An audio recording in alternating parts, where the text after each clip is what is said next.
Rintik hujan di luar jendela apartemenku di kawasan Sudirman, seolah berlomba dengan uap hangat yang mengepul dari cangkir Earl Grey di tanganku. Sore itu seharusnya menjadi milikku sepenuhnya, sebuah jeda yang langka di antara tumpukan kontrak bisnis dan pertemuan dengan klien yang menyita kewarasan. Aku baru saja hendak menyesap tehku, menikmati aroma bergamot yang menenangkan ketika bel pintu berbunyi 2 kali. Tegas, namun tidak mendesak. Aku meletakkan cangkir porselen itu perlahan. Sedikit menghela napas, karena ketenangan sementaraku terusik. Dengan langkah gontai, kaki telanjangku menyentuh lantai marmer dingin, menuju pintu utama. Di layar interkom, terlihat seorang kurir berseragam rapi, memegang sebuah bungkusan tipis namun lebar. Paket untuk Ibu Rani, suaranya terdengar lewat pengeras suara. Formal, dan tanpa emosi. Setelah urusan tanda terima selesai, aku kembali ke ruang tengah dengan sebuah amplop besar di tangan. Ini bukan amplop dokumen biasa, warnanya krem gading, terbuat dari kertas Concord, tebal bertekstur mahal, dengan tulisan kaligrafi tinta emas yang mencolok di bagian depan, untuk Rani Andini. Tidak ada alamat pengirim yang jelas, hanya sebuah inisial Milia Kliuk yang dicetak timbul di bagian belakang penutup amplop. Instingku menajam. Ada sesuatu yang familiar dari gaya tulisan ini. Sebuah jejak masa lalu yang sudah susah payah aku kubur. Jemariku meraba tekstur bludru pada pita pengikatnya. Mewah, pretensius, perlahan, aku membuka segel lilin merah marun itu. Bunyi kertas yang disobek terdengar begitu nyaring di ruangan yang sunyi. Aku menarik isinya keluar. Sebuah kartu undangan, hardcover, yang berat jatuh ke telapak tanganku, diikuti selembar kartu kecil sebuah foto, prewedding. Mataku langsung tertuju pada nama mempelai pria yang tertulis dengan huruf kapital yang angkuh. Arif Prasetyo dan Mayang Sari. Duniaku seakan berhenti berputar selama beberapa detik. Oksigen di ruang tengah yang luas ini mendadak terasa tipis. Arif, mantan suamiku, laki-laki yang 2 tahun lalu, melempar talak padaku di depan ibunya yang bermulut tajam. Bu Ratna, hanya karena aku dianggap istri yang tidak becus dan wanita karier yang lupa kodrat. Tanganku mulai gemetar, bukan karena sedih, melainkan karena gelombang kejut yang menghantam ulu hati. Mereka mengundangku? Setelah semua caci maki dan proses perceraian yang menguras air mata itu, mereka punya nyali untuk mengirimkan undangan ini? Apakah ini lelucon? Atau sebuah upaya terakhir untuk memamerkan bahwa hidup Arif baik-baik saja tanpaku? Minggu 25 Oktober Ober, gumamku. Suaraku serak. Lalu, mataku beralih ke kartu foto yang tadi ikut terjatuh di meja. Di sana, Arif berdiri gagah dengan setelan jas abu-abu. Tersenyum lebar, senyum yang dulu pernah kucintai. Tapi kini, terlihat palsu di mataku. Di sebilannya, seorang wanita memeluk lengannya erat. Wanita itu mengenakan gaun putih sederhana. Wajahnya dipulas, make-up tebal yang berusaha menyamarkan garis-garis wajah aslinya. Dahiku berkerut. Aku menyipitkan mata, meneliti wajah mempelai wanita itu. Mayang Sari, nama itu asing, tapi wajah itu. Mataku menelusuri bentuk hidungnya yang sedikit lebar, dagunya yang lancip, dan tahi lalat kecil di dekat telinga kirinya. Seketika, sebuah tawa lolos dari bibirku. Tawa yang kering, pendek, dan penuh ketidakpercayaan. Ya Tuhan, bisikku, menutup mulut dengan tangan. Tidak mungkin. Aku menyambar foto itu lagi, mendekatkannya ke lampu ruang tengah. Tidak salah lagi. Meski bedak tebal dan teknik, editing, foto berusaha mengubahnya menjadi bidadari, aku mengenali tatapan tunduk itu. Itu Maya. Maya, mantan asisten rumah tangga kami. Ingatanku melesat mundur ke masa-masa suram pernikahan itu. Maya, gadis muda yang rajin, yang selalu membuatkan kopi untuk Arif setiap pagi ketika aku sudah berangkat kerja. Maya, yang sering dipuji Bu Ratna karena masakannya yang lebih enak dari masakan istri sendiri. Maya, yang tiba-tiba berhenti bekerja seminggu sebelum Arif menjatuhkan talak cerai, dengan alasan ingin pulang kampung merawat ibunya yang sakit. Ternyata, sakit itu hanyalah kode untuk sebuah perselingkuhan yang terstruktur. Rasa panas menjalar dari leher hingga ke wajahku. Bukan rasa cemburu, perasaan itu sudah mati bersamaan dengan ketukan palu hakime, melainkan rasa terhina yang membakar. Jadi, inilah alasan sebenarnya. Mereka membuangku, wanita yang membangun karier demi masa depan kami, demi seorang pembantu yang pandai mengambil hati mertua, dan sekarang, dengan penuh arogansi, mereka mengundangku untuk menyaksikan peresmian pengkhianatan itu. Aku membanting undangan itu ke meja marmer. Suaranya berdebum keras, menggemakan kemarahanku, Napasku memburu. Keinginan pertamaku adalah merobek kertas mahal itu menjadi serpihan kecil, membakarnya di wastafel, lalu melupakannya selamanya. Itu yang akan dilakukan Rani yang dulu. Rani yang lemah, Rani yang selalu meminta maaf pada Bu Ratna, meski tidak salah. Tapi, aku bukan Rani yang itu lagi. Aku berjalan menuju jendela besar yang menampilkan panorama gedung pencakar langit Jakarta yang mulai diguyur hujan deras. Bayanganku terpantul di kaca. Wanita di pantulan itu berdiri tegak, mengenakan pakaian rumah sutra, yang harganya mungkin setara dengan gaji Maya selama setahun. Wajahku lebih terawat, tubuhku lebih bugar, dan mataku kini memancarkan kilat yang berbeda. Sebuah seringai tipis perlahan terukir di bibirku. Kenapa aku harus marah? Kenapa aku harus bersembunyi? Jika mereka berani mengundangku dengan niat untuk mempermalukanku, untuk menunjukkan bahwa Arif telah menemukan wanita yang lebih baik, maka aku akan datang. Aku akan memenuhi undangan itu dengan senang hati. Tapi aku tidak akan datang sebagai mantan istri yang menyedihkan, yang duduk di pojok ruangan sambil menyeka air mata dengan tisu. Tidak. Aku akan datang sebagai mimpi buruk mereka. Baiklah Arif. Baiklah Bu Ratna, desisku pada bayanganku sendiri di kaca. Kalian ingin kejutan? Aku akan berikan pertunjukan. Dengan langkah mantap, aku berbalik dan berjalan menuju kamar tidur utamaku. Aku mendorong pintu ganda menuju walk-in closet. Ruangan ini adalah tempat perlindungan baruku. Sebuah bukti nyata kesuksesanku membangun perusahaan periklanan sendiri setelah lepas dari bayang-bayang Arif yang menekan potensiku. Deretan gaun tergantung rapi, berdasarkan warna dan desainer. Aroma, cedarwood, dan kulit mahal menyambutku. Jemariku menari di atas deretan kain katun, terlalu biasa chiffon, kurang dramatis. Aku butuh sesuatu yang berteriak, sesuatu yang membungkam mulut. Siapapun yang melihatnya, tanpa aku perlu mengucapkan sepatah kata pun. Aku melewati deretan gaun hitam. Hitam terlalu aman, terlalu berkabung. Aku tidak datang untuk melayat. Aku datang untuk merayakan kebebasanku dan kebodohan mereka. Tanganku berhenti pada sebuah gaun mermaid cut, berwarna merah darah. Indah, tapi terlalu agresif. Aku tidak ingin terlihat seperti wanita yang marah. Aku ingin terlihat di atas. Mereka tak tersentuh. Mahal, elegan. Lalu, mataku menangkap kilauan dari sudut lemari. Sebuah gaun rancangan desainer ternama yang baru kubeli saat perjalanan bisnis ke Milan bulan lalu, dan belum pernah kusempatkan untuk memakainya.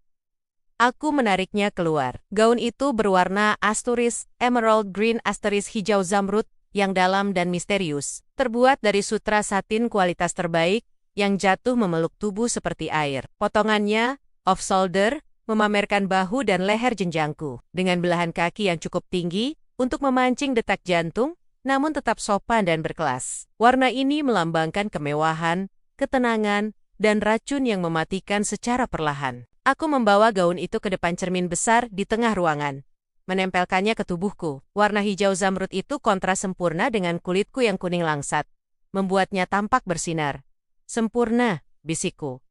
Tapi gaun saja tidak cukup. Senjataku harus lengkap. Aku beralih ke meja rias di tengah ruangan, membuka laci, berlapis bludru, tempat aku menyimpan koleksi perhiasanku. Bukan emas muda murahan yang dulu sering dibanggakan Bu Ratna. Ini adalah liga yang berbeda. Aku memilih satu set perhiasan berlian dengan desain, teardrop, kalung, anting, dan gelang yang kilaunya bisa menyilaukan mata dari jarak 10 meter. Sederhana dalam desain, namun brutal dalam nilai. Aku ingin Bu Ratna melihat leherku dan menyadari bahwa kalung yang melingkar di sana harganya mungkin lebih mahal daripada biaya seluruh pesta pernikahan anaknya. Aku membayangkan momen itu. Momen ketika pintu ballroom terbuka. Momen ketika aku melangkah masuk. Bunyi hak sepatu, stiletto, lobutinku yang mengetuk lantai marmer hotel. Semua mata akan tertuju padaku. Bisik-bisik akan menyebar seperti api. Siapa wanita itu? Benarkah itu Rani? Dan wajah Arif. Aku ingin melihat darah surut dari wajahnya. Aku ingin melihat Bu Ratna tersedak kue pengantinnya. Aku ingin melihat Maya menyadari bahwa gaun pengantinnya yang mungkin sewaan itu tampak seperti kain lap di hadapan apa yang kukenakan. Rencana itu tersusun rapi di kepalaku. Adegan demi adegan, layaknya sebuah naskah iklan yang sempurna. Aku tidak akan membuat keributan. Aku tidak akan berteriak. Aku hanya akan berdiri di sana, tersenyum manis, menyalami mereka, dan membiarkan keberadaanku menghancurkan ego mereka perlahan-lahan. Membongkar fakta bahwa istri baru Arif adalah mantan pembantuku. Itu hanyalah hidangan penutup. Hidangan utamanya adalah melihat penyesalan di mata mereka. Aku kembali menatap cermin. Kali ini dengan tatapan dingin yang tajam. Wanita di cermin itu bukan lagi korban. Dia adalah pemangsa yang baru saja mencium bau darah. Aku meraih ponselku yang tergeletak di meja rias mencari kontak. Makeup artis, langgananku yang biasa menangani selebriti papan atas.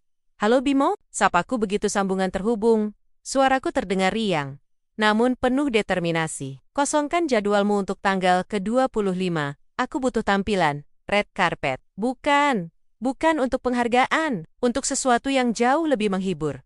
Aku mematikan telepon dan kembali menatap undangan di meja ruang tengah dari kejauhan. Undangan balas dendam itu kini tampak jauh lebih menarik daripada sebelumnya. Tunggu aku, Arif, tunggu aku, Bu Ratna, gumamku, sambil membelai halus kain sutra gaun hijau di tanganku. Pesta kalian tidak akan lengkap tanpaku.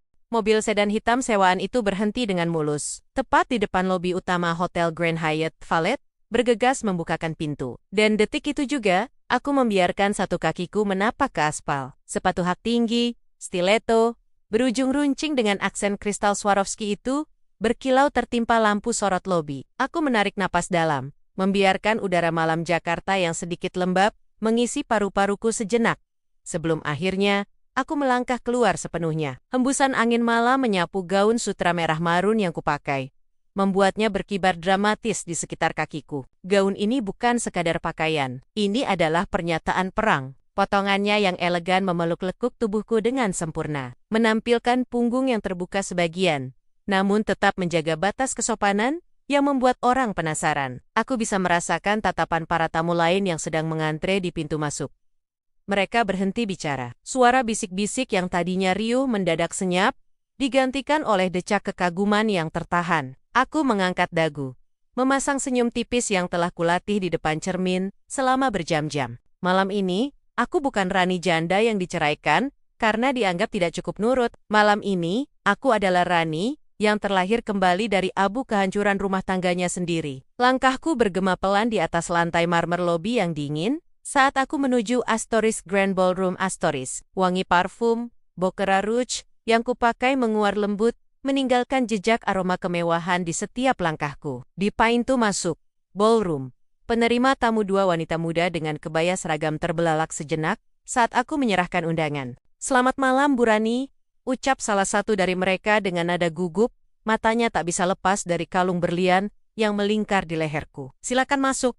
Pintu ballroom raksasa itu terbuka, dan seketika itu juga, dunia di dalam sana seolah berhenti berputar. Musik orkestra yang mengalun lembut, seakan menjadi latar belakang bagi kedatanganku. Cahaya, chandelier, kristal yang menggantung megah di lenggit-lenggit, memantulkan ribuan spektrum cahaya. Namun aku tahu, akulah yang menjadi pusat gravitasi malam ini. Mataku menyapu ruangan. Dekorasi pesta ini sungguh mewah, didominasi warna putih dan emas, selera Arif yang selalu ingin terlihat berkelas. Bunga lili dan mawar putih disusun menggunung di setiap sudut, menciptakan aroma floral yang memabukkan, namun sedikit menyesakkan. Di tengah ruangan, berdiri sosok itu, Arif. Dia mengenakan setelan jas hitam, taksido, dengan dasi kupu-kupu. Harus kuakui, dia tampak tampan, sama seperti saat kami menikah 5 tahun lalu. Namun, ada guratan lelah di wajahnya, yang berusaha ia tutupi dengan senyum plastiknya. Saat matanya menangkap sosokku yang berdiri di ambang pintu, gelas, champagne, di tangannya nyaris tergelincir. Mulutnya sedikit terbuka, matanya membelalak, menyusuri penampilanku dari ujung rambut hingga ujung kaki. Ada kilatan keterkejutan, kekaguman, dan penyesalan. Ekspresi itu adalah bayaran pertama untuk usaha kerasku malam ini. Aku berjalan perlahan, membelah kerumunan. Orang-orang yang dulu pernah menjadi teman kami, mereka yang menjauhiku saat perceraian terjadi, kini menatapku dengan pandangan tak percaya. Aku mengangguk sopan pada beberapa dari mereka, menikmati betapa canggungnya mereka membalas senyumanku. Akhirnya, aku tiba di hadapan Arif. Dia berdiri kaku, seolah lupa cara bernapas. Selamat malam Arif, sapaku. Suaraku tenang, rendah, dan terkontrol. Selamat atas pernikahanmu. Arif mengerjap, seakan baru tersadar dari hipnotis. Ia berdeham, mencoba mengembalikan wibawanya yang sempat runtuh.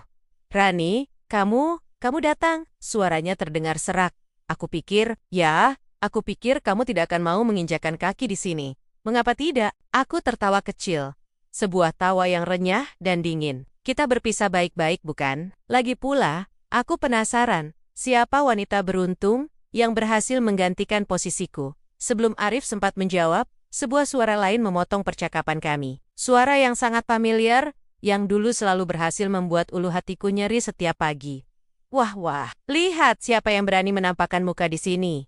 Bu Ratna, mantan ibu mertuaku. Wanita paruh baya itu muncul dari balik punggung Arif. Ia mengenakan kebaya penuh payet emas yang menyilaukan mata, lengkap dengan sanggul tinggi yang membuatnya terlihat semakin angkuh. Matanya yang tajam menatapku dengan sorot meremehkan.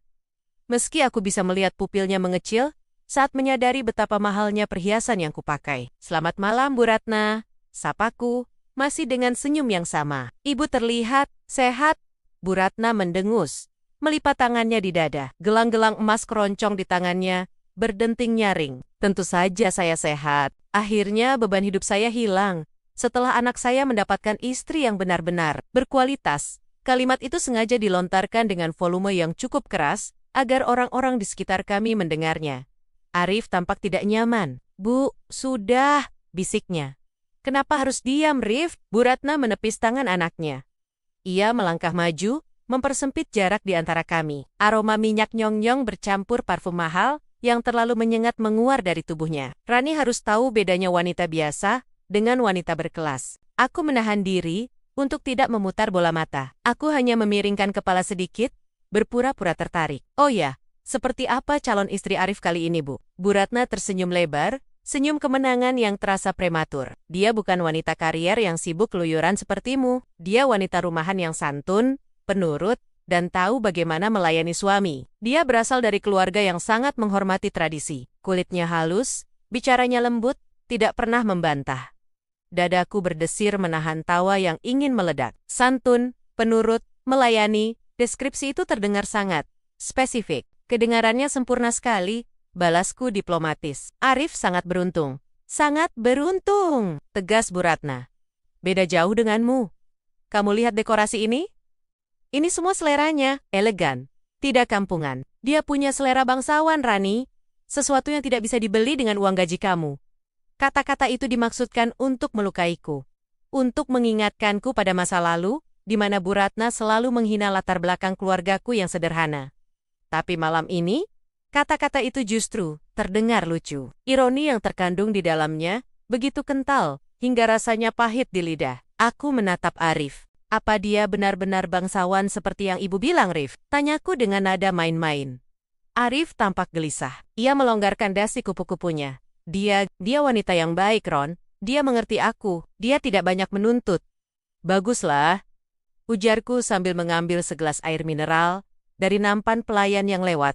Menolak champagne yang ditawarkan. Karena pernikahan kedua harus lebih baik dari yang pertama, kan? Kalau tidak, untuk apa repot-repot? Bu Ratna mendengus lagi, matanya menyipit menatap gaunku. Dari mana kamu dapat uang untuk membeli gaun ini? Suan Wai, atau barang tiruan?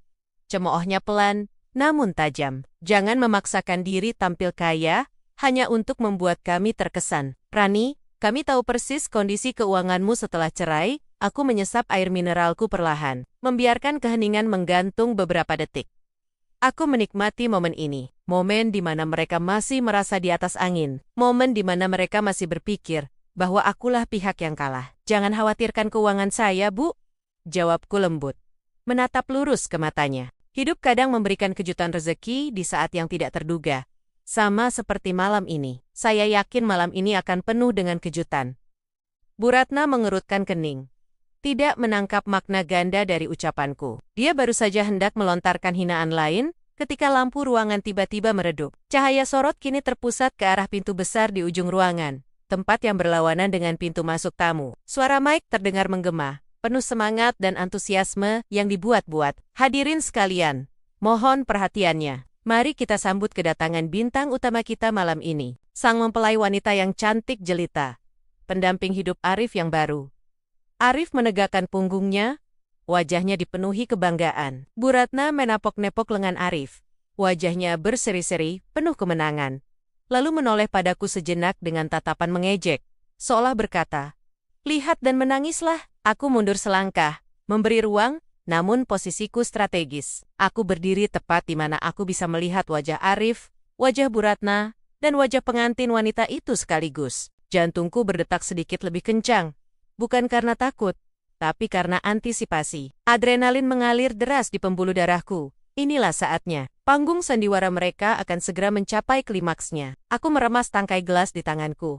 Tersenyum kecil di balik bayang-bayang keremangan, ballroom. Menanti tirai kebohongan itu terangkat sepenuhnya. Suasana di dalam, Grand Ballroom, hotel berbintang itu mendadak berubah hening. Seolah udara dingin dari pendingin ruangan telah membekukan lidah setiap tamu undangan. Lampu kristal raksasa yang menggantung di langit-langit mulai meredup secara perlahan, menyisakan sorotan lampu sorot utama yang kini menari-nari mencari titik fokus di ujung ruangan. Gesekan biola dari orkestra yang disewa mahal-mahal mulai mengalunkan nada Canon Inde yang klasik. Namun bagiku terdengar klise dan membosankan. Aku berdiri di dekat salah satu pilar marmer, menyesap champagne yang rasanya tak lebih baik dari jus anggur biasa, sambil membiarkan mataku menyapu sekeliling. Di kejauhan, di dekat altar pernikahan yang dihiasi ribuan bunga lili putih impor, aku melihat Arif berdiri tegap. Ia tampak gagah dalam balutan tuxedo hitam rancangan desainer ternama. Namun aku tahu betul, kegugupan yang tersembunyi di balik rahangnya yang mengeras. Tangannya berulang kali merapikan dasi kupu-kupunya, sebuah kebiasaan lama saat ia merasa terancam atau tidak percaya diri. Di barisan depan kursi keluarga, Bu Ratna duduk dengan dagu terangkat tinggi, seolah lehernya ditopang oleh ego yang tak kasat mata. Ia sempat menoleh ke arahku sesaat sebelum lampu padam sepenuhnya, melemparkan tatapan yang penuh arti. Tatapan itu berteriak, "Lihatlah, mantu baruku, jauh lebih segalanya darimu." Aku hanya membalasnya dengan senyuman tipis. Segaris senyum yang tak mencapai mata, lalu mengangkat gelasku sedikit ke arahnya sebuah toast, sunyi untuk kebodohan mereka yang sebentar lagi akan terungkap. Aku menikmati momen ini. Antisipasi ini terasa manis, seperti coklat yang meleleh perlahan di lidah. Hadirin sekalian, suara pembawa acara menggema, berat dan berwibawa, memecah keheningan artifisial itu. Inilah saat yang kita nantikan. Mari kita sambut sang mempelai wanita. Pintu mahoni ganda di ujung ruangan terbuka lebar. Asap buatan mengepul rendah di lantai, menciptakan efek dramatis, seolah sang pengantin berjalan di atas awan. Dan di sanalah dia. Sosok itu melangkah keluar dari balik kabut. Harus aku akui, gaun yang dikenakannya luar biasa. Sebuah gaun, ball gown, berekor panjang dengan taburan kristal Swarovski yang memantulkan cahaya lampu sorot, membuatnya tampak berkilauan menyakitkan mata. Ekor gaun itu menyapu lantai sejauh 3 meter di belakangnya, dibawa oleh dua gadis kecil yang tampak kewalahan.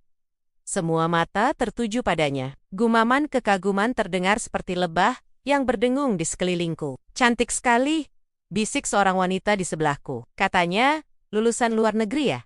Keturunan ningrat dari Solo? Timpal yang lain. Aku menahan dengusan. Ningrat, pikirku sinis. Bu Ratna benar-benar pandai mengarang dongeng sebelum tidur. Pengantin wanita itu berjalan perlahan, langkah demi langkah, menuju altar tempat Arif menunggu. Kepalanya tertunduk malu-malu. Sebuah gestur yang dianggap orang lain sebagai kesantunan dan keanggunan seorang putri keraton. Namun, mataku yang terlatih menangkap sesuatu yang lain. Langkahnya canggung, ia tidak berjalan dengan mengayunkan pinggul secara alami, selayaknya wanita yang terbiasa memakai sepatu hak tinggi, stiletto, 12 cm. Kakinya tampak kaku, seolah ia sedang menahan keseimbangan matimation agar tidak terjerembab di atas karpet merah tebal itu. Bahunya tegang, bukan tegak karena percaya diri, melainkan kaku karena ketakutan. Semakin dekat ia melangkah, semakin jantungku berdetak dengan irama yang aneh. Bukan karena cemburu, sama sekali bukan. Ada rasa penasaran yang menggelitik, sebuah déjà-vu yang menyentak saraf ingatanku. Postur tubuh itu, cara dia memegang buket bunga mawar putih dengan cengkeraman yang terlalu erat hingga buku-buku jarinya memutih. Aku merasa pernah melihat bahasa tubuh ketakutan seperti itu sebelumnya. Lampu sorot kini menerangi wajahnya sepenuhnya saat ia mengangkat kepalanya sedikit untuk melihat ke arah Arif. Saat itulah, waktu seakan berhenti berputar bagiku. Gelas, champagne, di tanganku nyaris tergelincir jatuh. Aku menyipitkan mata, menajamkan fokus, menolak percaya pada apa yang retina mataku tangkap. Jarak kami mungkin sekitar 10 meter. Cukup dekat untuk melihat detail di balik lapisan, makeup, tebal yang dipulas oleh perias profesional. Wajah itu, meskipun kontur wajahnya telah dipertegas dengan shading yang agresif, meskipun bulu mata palsu yang lentik menutupi sorot matanya yang biasanya tunduk, dan meskipun lipstik merah marun mengubah bentuk bibirnya, aku tidak mungkin salah. Aku ingat hidung itu hidung yang sedikit pesek, namun kini terlihat mancung berkat teknik rias yang piawai. Aku ingat tahi lalat kecil di bawah telinga kirinya yang kini tertutup untaian rambut yang disanggul modern. Namun bayangannya masih tertangkap oleh ingatanku yang tajam. Dan yang paling penting, aku ingat tatapan itu. Tatapan mata yang liar, takut, sekaligus penuh harap. Tatapan seseorang yang sedang mencuri sesuatu dan takut ketahuan. Itu bukan putri diplomat. Itu bukan lulusan universitas di Melbourne. Itu bukan keturunan ningrat dari Solo. Itu Siti, mantan pembantu rumah tanggaku yang bekerja selama 2 tahun sebelum aku bercerai dengan Arif. Siti yang setiap pagi menyeduhkan kopi untukku dengan takaran gula yang seringkali salah. Siti yang dulu kutemukan sedang mencoba lipstik mahalku, diam-diam di depan cermin kamar mandi, lalu menangis memohon ampun saat tertangkap basah. Dunia di sekitarku terasa berputar, namun bukan karena pusing, melainkan karena absurditas yang menghantam kesadaranku dengan kekuatan penuh. Aku merasa seperti sedang menonton sebuah pertunjukan sirkus paling konyol di dunia. Aku menoleh cepat ke arah Bu Ratna. Wanita tua itu sedang menyeka ujung matanya dengan sapu tangan sutra. Terlihat begitu terharu melihat menantu idamannya berjalan menuju putranya. Apakah dia tahu? Tidak. Ekspresi bangga di wajahnya terlalu tulus. Bu Ratna adalah pemain sandiwara yang baik, tapi dia bukan aktris watak sekelas piala Oscar. Kebanggaan di wajahnya adalah murni kebodohan. Dia benar-benar mengira dia telah mendapatkan berlian. Lalu aku melihat Arif. Mantan suamiku itu tersenyum lebar, menyambut tangan Siti, tangan yang dulu kasar karena deterjen, yang kini pasti sudah melembut berkat perawatan, manikur, mahal, yang dibiayai oleh uang pesangon perceraian kami, atau mungkin uang Bu Ratna sendiri. Arif menatap Siti dengan tatapan memuja. Ya Tuhan, ini gila. Ini lebih dari sekadar gila. Ini adalah komedi tragis. Siti, dengan gaun seharga puluhan juta rupiah, kini berdiri bersanding dengan Arif. Mantan suamiku menikahi mantan pembantuku, dan keluarganya memamerkan wanita itu sebagai trofi kemenangan untuk mengalahkanku. Rasa kaget yang tadi membekukan darahku perlahan mencair, tergantikan oleh jelembang-jelembang geli yang naik dari perutku menuju kerongkongan. Awalnya hanya berupa getaran kecil di dada. Aku meletakkan gelas champagne di meja terdekat, karena tanganku mulai gemetar bukan karena sedih, tapi karena menahan ledakan emosi yang sama sekali tidak kusangka. Aku menutup mulutku dengan tangan, berpura-pura batu kecil. Namun, di balik telapak tanganku, bibirku mulai menyeringai lebar. Ingatan-ingatan masa lalu berputar cepat seperti film bisu. Aku ingat, Bu Ratna pernah berkata padaku dulu, Arif itu butuh istri yang selevel, yang berkelas. Bukan wanita karier yang sibuk sepertimu. Dan inilah kelas yang dia pilih. Seorang wanita yang bahkan tidak tahu cara membedakan garpu salad dan garpu utama saat aku dulu mengajarinya menata meja makan. Seorang wanita yang identitas barunya dibangun di atas tumpukan kebohongan yang rapuh. Siti menoleh sedikit ke arah kerumunan tamu. Matanya menyapu ruangan dengan gugup, dan untuk sepersekian detik, pandangan kami bertemu. Aku melihat pupil matanya melebar, tubuhnya tersentak kecil, hampir tak terlihat. Namun Arif menyadarinya dan menepuk punggung tangannya menenangkan. Siti melihatku. Dia melihat majikan lamanya berdiri di sana, mengenakan gaun merah darah yang jauh lebih elegan dari gaun pengantinnya yang berlebihan. Dia melihatku tersenyum. Bukan senyum ramah, melainkan senyum predator yang menemukan mangsanya terperangkap di sudut kandang. Wajah Siti memucat di balik lapisan bedaknya. Ketakutan murni terpancar dari matanya. Dia tahu bahwa aku tahu. Pemandangan ketakutan di wajah Siti dipadukan dengan wajah sombong Bu Ratna. Dan wajah sok berwibawa Arif menciptakan ramuan humor yang memabukkan. Keraguan di hatiku sirna sudah. Tidak ada lagi rasa sakit hati, tidak ada lagi rasa iri. Yang tersisa hanyalah rasa geli yang tak tertahankan. Udara di sekitarku terasa bergetar. Tamu-tamu lain masih terpukau. Beberapa masih berbisik memuji kecantikan pengantin. Mereka tidak melihat apa yang kulihat. Mereka melihat dongeng. Aku melihat lelucon, Siti.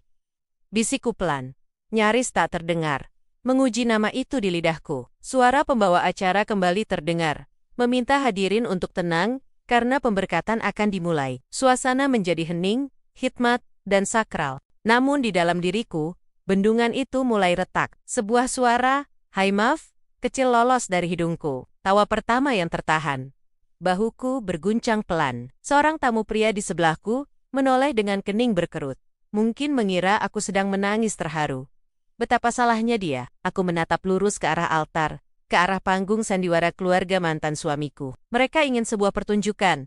Mereka ingin drama? Baik, aku akan memberikan mereka klimaks yang tidak akan pernah mereka lupakan. Rasa geli itu semakin mendesak, menggelitik tenggorokan, memaksa untuk keluar. Keheningan ruangan ini terasa seperti kanvas kosong yang memohon untuk dicoreng. Aku menarik napas panjang, mengisi paru-paruku dengan udara dingin, beraroma bunga lili, dan kemunafikan.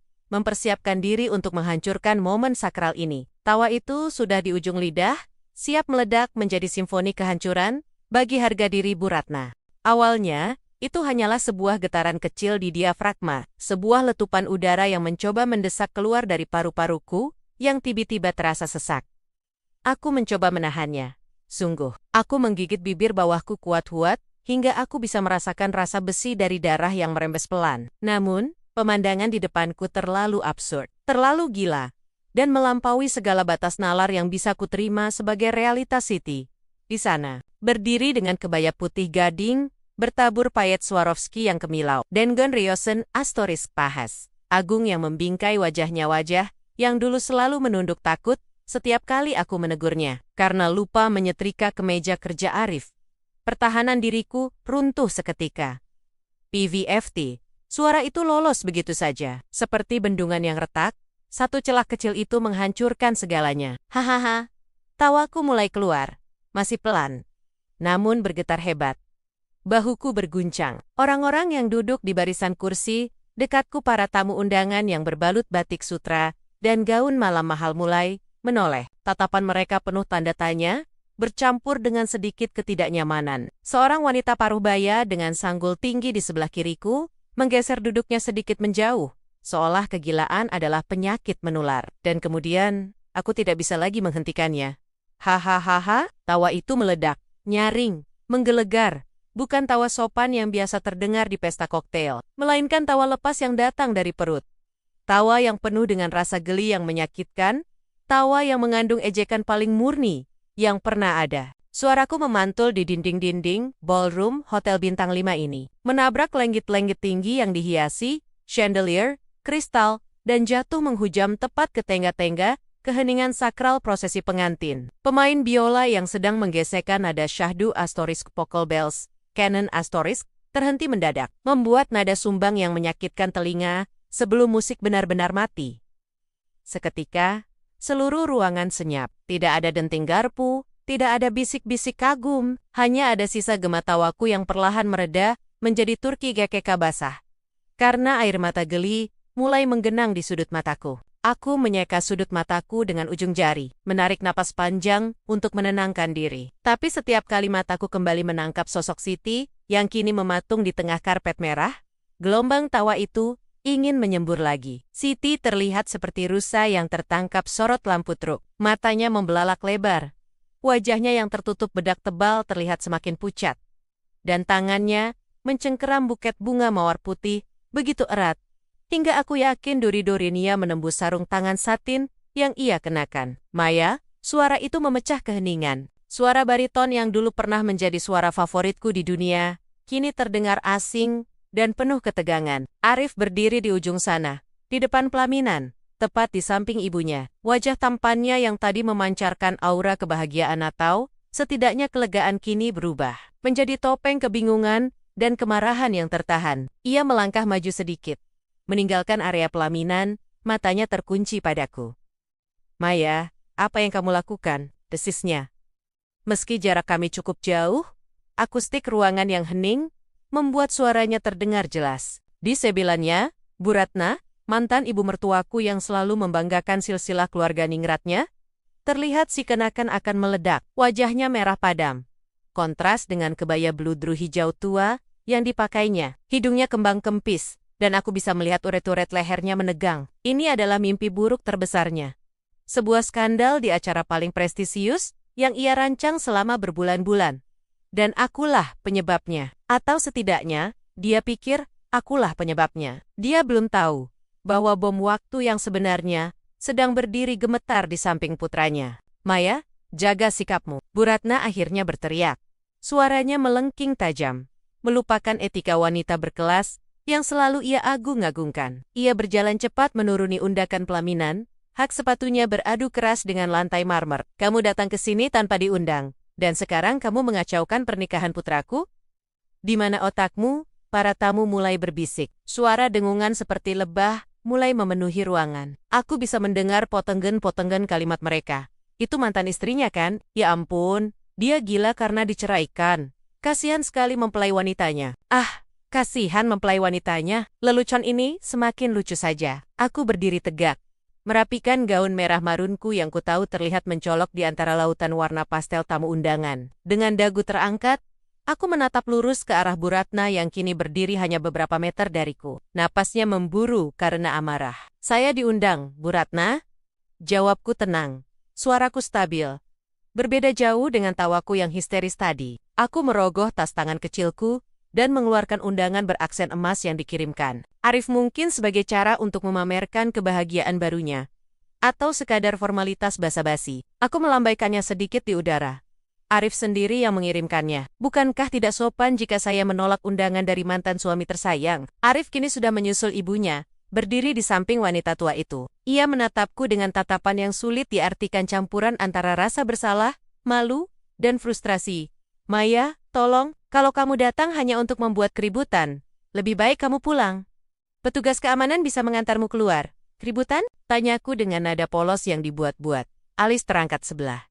Arif, sayang, aku tidak membuat keributan. Aku hanya terhibur. Sangat terhibur. Apa yang lucu? Bentak Bu Ratna. Jarinya menunjuk wajahku. Lihat sekelilingmu, ini acara sakral. Kamu menertawakan kebahagiaan orang lain seperti orang sakit jiwa. Saya selalu tahu kamu tidak punya tata krama, tapi ini melampaui batas toleransi saya. Aku tersenyum miring. Senyum yang kutahu membuat Bu Ratna semakin mendidih. Tatak, ulangku pelan, merasakan ironi yang pahit di lidahku. Ibu bicara soal tata krama dan martabat, ibu yang selalu mengkritik cara saya berpakaian, cara saya bicara, bahkan asal-usul keluarga saya yang hanya pedagang biasa. Aku melangkah maju satu langkah, membuat Bu Ratna refleks mundur sedikit. Aroma parfum mahal yang bercampur dengan bau keringat dingin dari tubuh Arif tercium samar. Udara di ruangan BRTC ini terasa membeku, namun darah di tubuhku mendidih penuh antisipasi. Saya tertawa bukan karena saya gila, Bu. Saya tertawa karena kekaguman, kataku. Mataku beralih tajam melewati bahu Arif, langsung menusuk ke arah pengantin wanita yang masih berdiri kaku di tengah ruangan. Siti menundukkan kepalanya dalam-dalam, menghindari tatapanku. Tubuhnya gemetar begitu hebat, hingga bunga di tangannya ikut berguncang. Kekaguman, Arif mengerutkan kening. Bingung. Apa maksudmu? Kekaguman pada selera humormu, Arif. Dan kekaguman pada standar bibit, bebet, bobot Ibu Ratna yang legendaris itu, ujarku sambil terkekeh pelan lagi. Kalian benar-benar pasangan ibu dan anak yang kompak. Kalian membuang berlian karena dianggap kaca, lalu memungut kerikil kali dan memuya-muyanya seolah itu permata langka. Bu Ratna mendengus kasar, merapikan selendangnya dengan gerakan kasar. Jangan bicara berteka-teki. Calon menantuku, Citra, adalah wanita terhormat. Dia lulusan luar negeri, ayahnya pengusaha tambang di Kalimantan, dan dia memiliki tutur kata yang halus. Tidak sepertimu. Dia wanita yang sempurna untuk mendampingi Arif. Citra asterisk. Nama baru itu meluncur dari bibir Bu Ratna dengan begitu bangga. Aku harus menahan diri untuk tidak terbahak lagi. Citra, nama yang bagus, terdengar elegan, jauh lebih menjual daripada Siti. Oh, jadi namanya Citra sekarang? Tanyaku dengan nada geli yang tak kututup-tutupi. Dan lulusan luar negeri, pengusaha tambang? Wow, cerita yang sangat mengesankan. Arif mulai terlihat gelisah. Ia menoleh ke belakang, melihat calon istrinya yang tampak seperti orang yang akan pingsan. Instingnya mungkin mulai menangkap sesuatu yang tidak beres, tetapi egonya menolak untuk percaya. Ia kembali menatapku, kali ini dengan nada memperingatkan. Cukup, Maya, jangan menghina calon istriku. Dia wanita baik-baik. Kami bertemu di seminar bisnis 6 bulan lalu. Aku tahu segalanya tentang dia. Seminar bisnis? Aku menggelengkan kepala.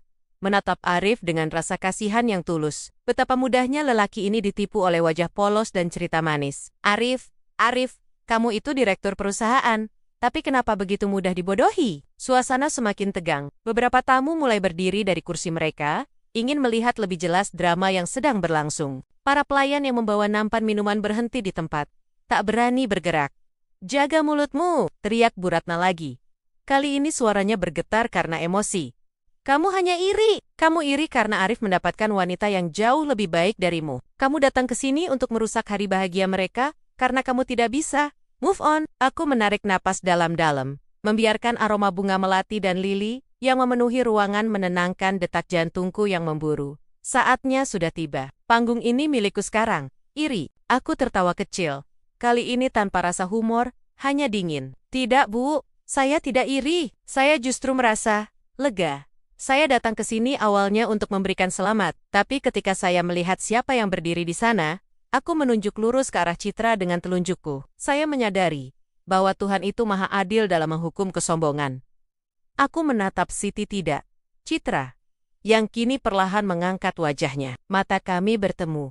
Dalam tatapannya, aku melihat permohonan. Dia memohon agar aku diam. Dia memohon agar aku tidak menghancurkan dongeng yang telah ia bangun dengan susah payah. Di balik lapisan bedak mahal itu, aku masih bisa melihat gadis desa yang datang ke rumahku 2 tahun lalu, dengan baju lusuh, memohon pekerjaan apa saja, asal bisa makan. Tapi rasa kasihan itu lenyap saat aku melihat Bu Ratna di depanku. Wanita yang membuat hidupku seperti neraka selama 5 tahun pernikahanku dengan Arif.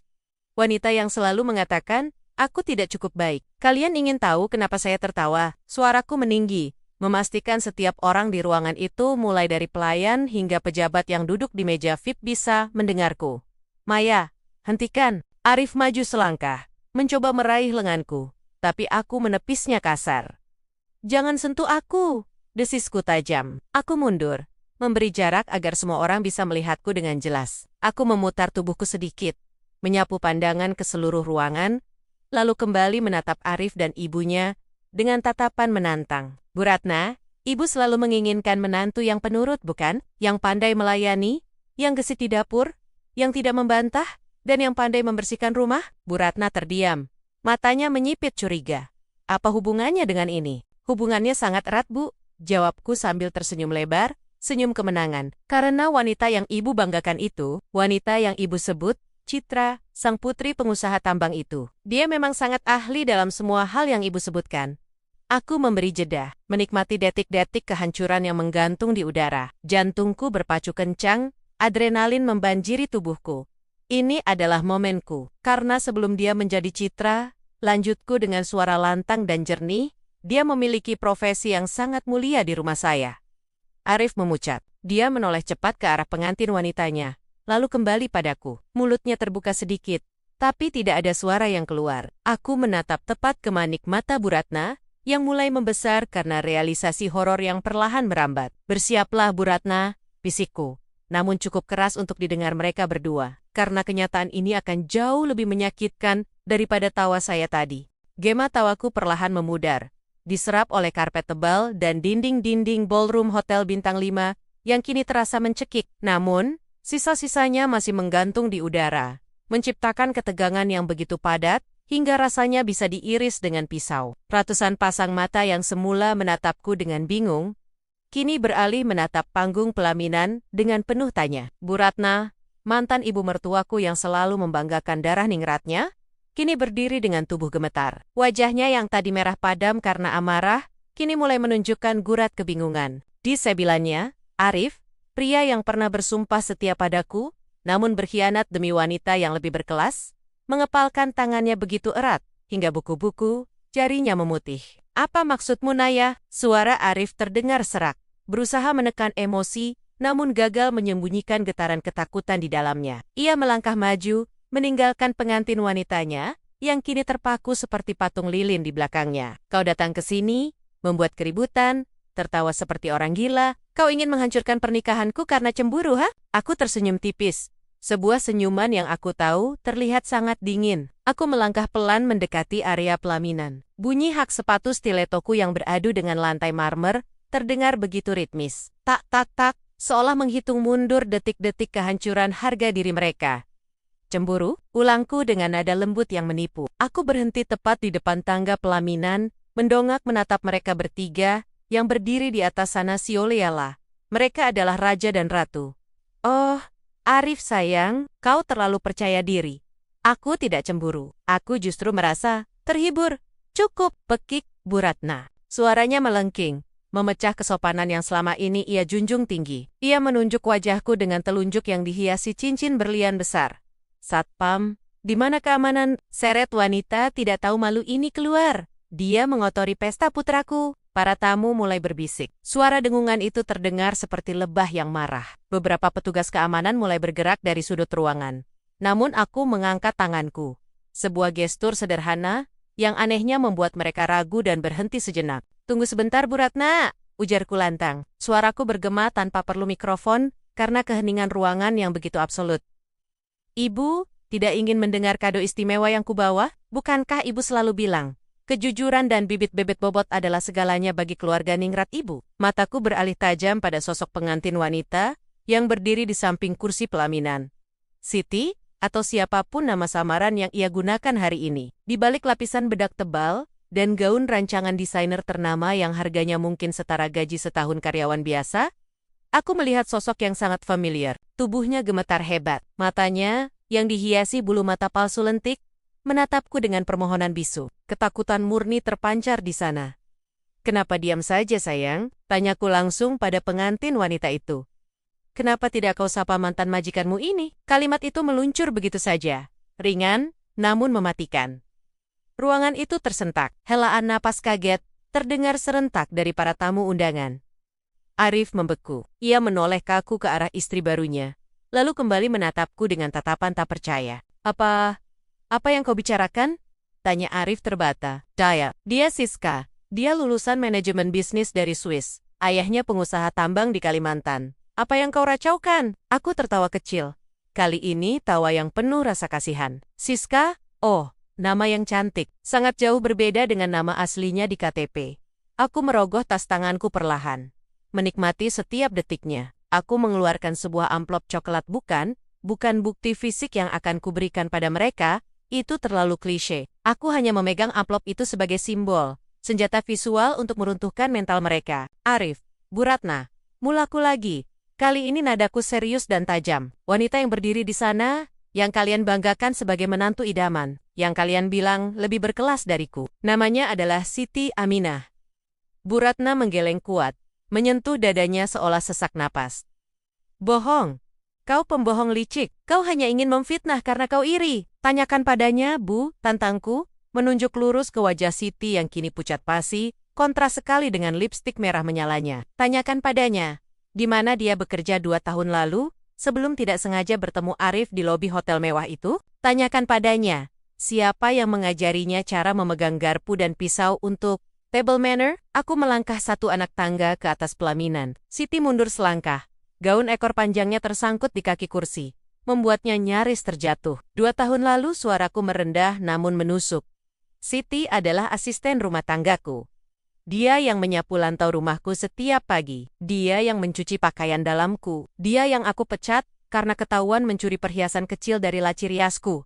Tutup mulutmu, teriak Arif. Wajahnya kini merah padam. Urat lehernya menonjol. Namun, di matanya, aku melihat keraguan mulai tumbuh. Ia menatap istrinya, menuntut penyangkalan. Katakan itu tidak benar, Siska. Katakan wanita gila ini berbohong. Siti tidak menjawab. Bibirnya bergetar. Air mata mulai merusak riasan matanya, menciptakan jalur hitam di pipinya yang putih pucat. Keheningannya adalah jawaban paling brutal bagi Arif. Aku melanjutkan. Tidak memberi mereka ruang untuk bernapas. Kalian bilang, dia anak pengusaha tambang Kobasek lagi. Orang tuanya adalah buruh tani, yang jujur di kampung halamannya di Sragen. Mereka orang baik. Aku pernah mengirim uang untuk mereka saat Siti memelas padaku. Tapi Siti punya ambisi yang lebih besar dari sekadar menyapu lantai. Bukan begitu, Ti? Aku menatap Bu Ratna, yang kini tampak seperti orang yang baru saja ditampar bolak-balik. Wanita tua yang angkuh itu, berpegangan pada lengan kursi pelaminan, agar tidak ambruk. Bu Ratna, panggilku dengan nada yang dibuat prihatin. Ibu selalu menghina asal-usulku, yang hanya dari keluarga pegawai negeri biasa. Ibu bilang aku tidak pantas bersanding dengan Arif. Lalu sekarang, lihatlah pilihan ibu. Seorang wanita yang memalsukan seluruh identitasnya. Menyewa orang tua palsu untuk wali nikah aku? Yakin bapek-bepak yang duduk di meja akad tadi hanyalah aktor bayaran kan? Keringat dingin mulai bercucuran di pelipis Arif.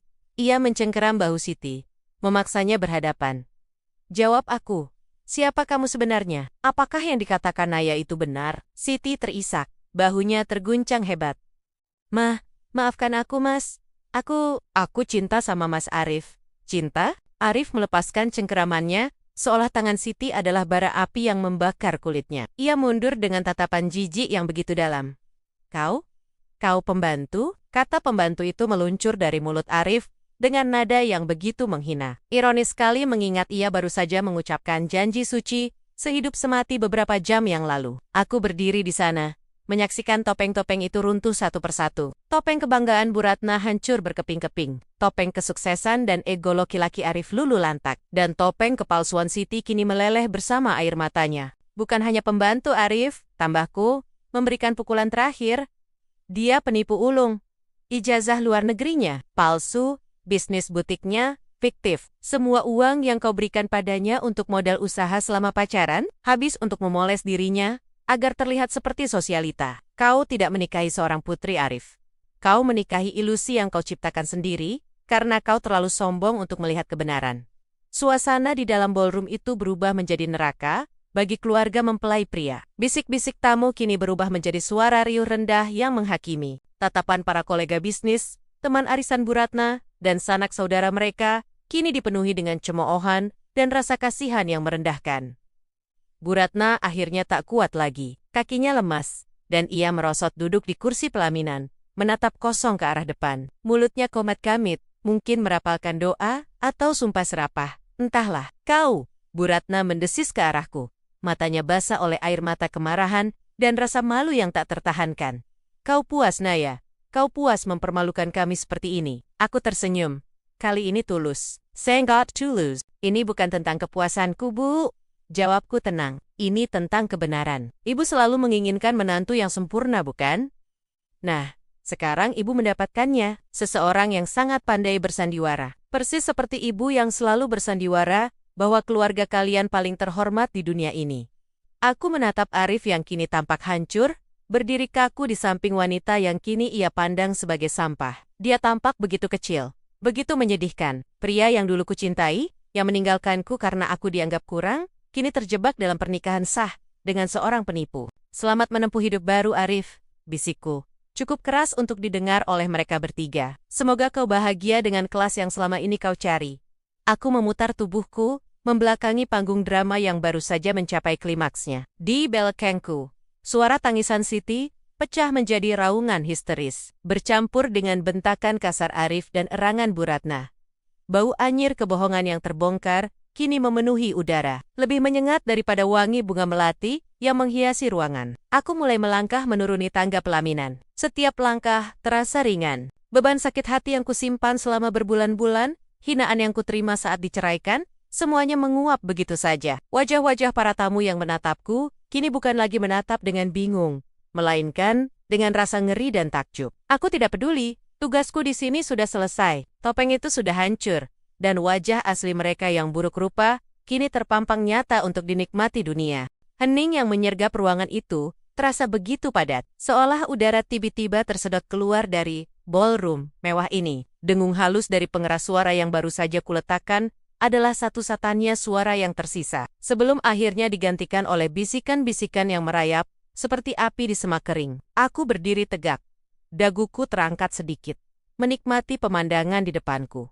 Pemandangan kehancuran yang indah. Di atas pelaminan yang berhiaskan ribuan bunga impor itu, waktu seakan berhenti. Wajah Bu Ratna, mantan ibu mertuaku yang selama ini selalu membanggakan darah biru dan martabat keluarganya, kini terlihat seputih kain kafan. Mulutnya sedikit terbuka, matanya melotot nanar menatap Siti. Menantu idaman yang baru saja ia panggil-panggilkan sebagai lulusan universitas luar negeri dan anak seorang diplomat. Siti sendiri gemetar hebat. Buket bunga mawar putih di tangannya jatuh ke lantai, kelopaknya berserakan. Hancur terinjak oleh kenyataan pahit yang baru saja kulemparkan. Ia tampak mengecil di balik kebaya megah rancangan desainer ternama itu, kembali menjadi sosok gadis lugu yang dulu biasa mengepel lantai dapur Nu, dengan daster lusuh. Topeng sosialita yang ia pakai berbulan-bulan luntur seketika, bersamaan dengan keringat dingin yang membasahi pelipisnya. Rianti. Suara Arif terdengar serak, memecah ketegangan, namun terdengar sangat lemah. Ia menatapku dengan campuran rasa tidak percaya dan kemarahan yang tertahan. Apa? Apa yang barusan kamu lakukan? Aku tersenyum tipis, bukan senyum ramah, melainkan senyum kemenangan yang dingin. Melakukan apa, Arif? Aku hanya memberikan kado pernikahan. Bukankah kejujuran adalah fondasi terbaik untuk rumah tangga? Bohong. Teriakan itu bukan datang dari Arif, melainkan dari Bu Ratna. Wanita paruh baya itu tiba-tiba tersentak dari syoknya. Tubuhnya yang gemuk berbalut kebaya emas, maju selangkah, menunjuk wajahku dengan jari yang dihiasi cincin berlian. Kamu bohong, Rianti. Kamu cuma iri. Kamu tidak terima Arif menikah dengan wanita yang jauh lebih berkelas dari kamu, teriak Bu Ratna. Suaranya melengking tinggi, memantul di dinding-dinding ruangan yang luas. Namun, ada getaran panik dalam suaranya. Ia berusaha menyangkal. Bukan untukku, tapi untuk ratusan tamu undangan yang kini menatapnya dengan pandangan menilai. Aku tidak perlu menjawab, justru bisikan-bisikan para tamu yang menjawabnya. Itu benar Siti kan? Yang dulu sering belanja sayur di pasar? Bisik seorang ibu-ibu di meja dekat pelaminan, suaranya cukup keras untuk terdengar. Astaga, iya. Aku ingat dia pernah bawakan minum waktu arisan di rumah Rianti dulu. Sahut yang lain. Jadi Bu Ratna ditipu mentah-mentah. Katanya, anak diplomat. Suara-suara itu seperti ribuan jarum yang menusuk telinga Bu Ratna. Wajahnya memerah padam. Uret-uret lehernya menonjol. Ia berbalik menatap Siti, menuntut jawaban. Jawab Siti. Bu Ratna mencengkeram lengan Siti dengan kasar, kukunya menancap pada kain kebaya sutra itu. Katakan kalau perempuan gila ini bohong. Katakan kalau ayahmu banner-banner di kedutaan. Siti terisak. Air matanya mulai melunturkan riasan tebal di wajahnya. Ia tidak berani menatap mata ibu mertuanya. Ia menunduk dalam-dalam. Postur tubuh yang sangat familiar postur seorang pelayan yang ketahuan memecahkan piring majikan. Maaf Bu, cicit Siti. Suaranya bergetar hebat. Siti cuma mau dicintai Mas Arif. Jawaban itu adalah paku terakhir di peti mati reputasi keluarga Bu Ratna. Ruangan itu meledak dalam keriuhan. Kamera-kamera ponsel yang sedari tadi disembunyikan, kini terang-terangan diarahkan ke pelaminan. Kiloton lampu, flash, menyambar-nyambar, mengabadikan momen paling memalukan dalam sejarah keluarga terpandang ini. Bu Ratna menjerit histeris. Ia mendorong Siti hingga wanita itu terhuyung dan jatuh terduduk di kursi pelaminan. Dasar penipu, pembantu tidak tahu diri, berani-beraninya kamu menginjak harga diri saya. Bu Ratna tampak seperti orang kesurupan, memukuli bahu Siti dengan tas tangannya, melupakan segala tata krama ningrat yang selama ini ia agung-agungkan. Arif tampak bingung, terjebak di antara ibunya yang mengamuk dan istri barunya yang menangis merongrong di lantai. Ia menatap sekeliling, melihat tuanman kantornya, kolega bisnisnya, dan kerabat jauhnya yang menatapnya dengan tatapan jijik dan kasihan. Lalu, tatapan Arif kembali padaku. Aku masih berdiri di sana, tenang seperti batu karang di tengah badai. Arif turun dari pelaminan, melangkah cepat ke arahku. Wajahnya merah padam, rahangnya mengeras. Kamu puas sekarang? Desisnya ketika ia sampai di hadapanku. Bau parfum mahalnya bercampur dengan bau keringat kecemasan. Kamu hancurkan hari bahagiaku. Kamu hancurkan ibuku. Apa maumu? Hah? Aku menatap mata Arif lekat-lekat. Dulu, mata itu adalah duniaku. Dulu, aku menangis bermalam-malam karena pria ini lebih memilih membela ibunya daripada istrinya, tapi sekarang aku tidak merasakan apa-apa selain rasa iba yang menggelikan. Hari bahagiamu dibangun di atas tumpukan kebohongan, Mas. Jawabku lembut namun tajam. Aku tidak menghancurkan apa-apa. Aku hanya menyalakan lampu agar kalian bisa melihat sampah yang kalian peluk aratorat. Kamu kejam, Rianti, bisiknya. Suaranya bergetar. Kejam, aku tertawa kecil, tawa yang kering. Ingat waktu ibumu mengusirku karena aku dianggap tidak cukup berada untuk keluargamu? Ingat waktu kamu diam saja saat ibumu menghina orang tuaku? Itu kejam, Arif. Ini namanya karma. Nikmatilah hidup barumu dengan wanita pilihan ibumu yang berkelas itu. Tanpa menunggu jawabannya, aku berbalik. Gerakanku santai, langkahku ringan. Gaun merah marun yang kupakai berdesir lembut, menyapu lantai marmer saat aku berjalan membelah kerumunan tamu. Orang-orang menyisi memberiku jalan. menatapku dengan campuran rasa takut dan kagum. Aku bukan lagi janda yang dicampakkan. Malam ini, aku adalah sutradara dari pertunjukan tragis mereka. Di belakangku, suara keributan semakin menjadi-jadi. Terdengar suara Bu Ratna yang sepertinya pingsan. Diikuti teriakan panik Arif memanggil nama ibunya.